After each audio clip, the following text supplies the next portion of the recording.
Hi, I'm Wendy. Welcome to Baby on Board. This week we'll be looking at settling babies under 6 months, routines and the dreaded 4-month regression.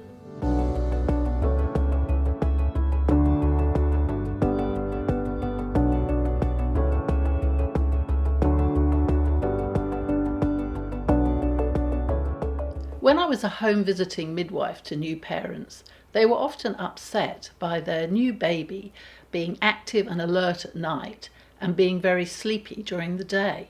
Babies develop their own wake-sleep cycle in the womb, and you will probably have experienced this in your pregnancy. If your baby was very active in the pregnancy in the middle of the night, this could continue after the birth for approximately 6 weeks. These rhythms, known as circadian rhythms, are triggered by daylight. There is obviously no light in the womb, so your baby may have a pattern of being very active at night during the pregnancy, and after the birth, this pattern may continue for up to 6 weeks. Exposure to daylight and waking the baby 4 hourly to feed during the day may help. However, most babies will change their pattern by 6 to 8 weeks to being more active during the day. Evidence-based advice is to wrap. Wrapping is universal for small babies in all cultures. To soothe babies under 6 months fairly promptly, as being left to cry at this age is not recommended. The usual advice is to put baby to bed when they're showing tired signs. Initially that will be an hour, and then by 3 months it's usually round about an hour and a half. Settling normally takes about 30 minutes, so you usually try patting, shushing, settling in arms and then putting in the cot, and if after half an hour baby's still unsettled, then do something different. But try and get your baby into a feed when they wake up, play and then sleep routine. Babies can develop sleep associations with being fed. It's called a milk sleep association. If babies are always fed to sleep, then sometimes they find it difficult to go to sleep without being fed. Once your baby's a little bit older, past 3 months, then the usual thing is to start putting babies down awake in their cot when they're showing tired signs. If baby's babbling, happy, but just tired, try leaving the room and give the baby a chance to settle by themselves.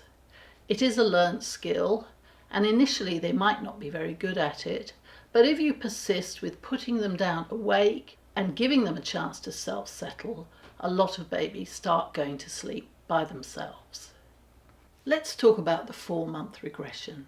Just when you're starting to feel confident, babies that have previously been quite settled and might even have been sleeping through can start to night wake. There is a perfect storm of factors which makes this normal at about 4 months. One of them is separation anxiety. At 4 months, it starts to dawn on a baby that they're separate from their parents.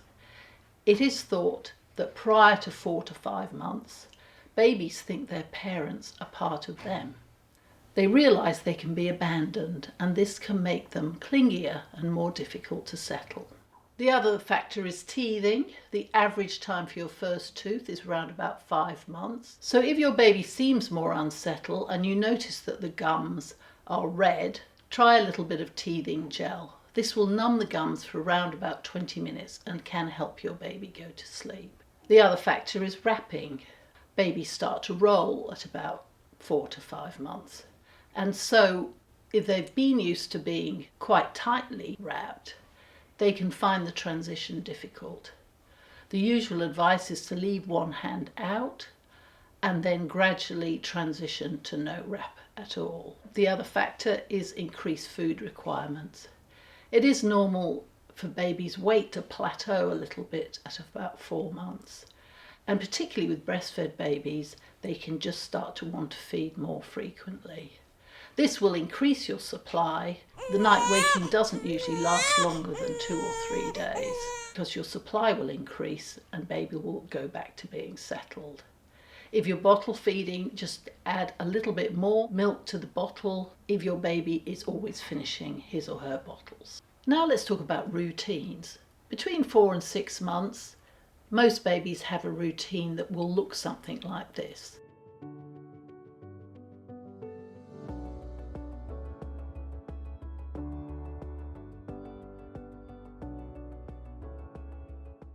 So your baby should be in this sort of routine. From a historical perspective, babies crying and wanting to be held has made us a successful species. When you're little and helpless, it's safer to be in the arms of someone bigger and stronger. Thanks for joining me today, and if you found some of the information useful, please like and subscribe. Next week, we should be looking at establishing breastfeeding. So good luck with your new baby, and hope to see you next time.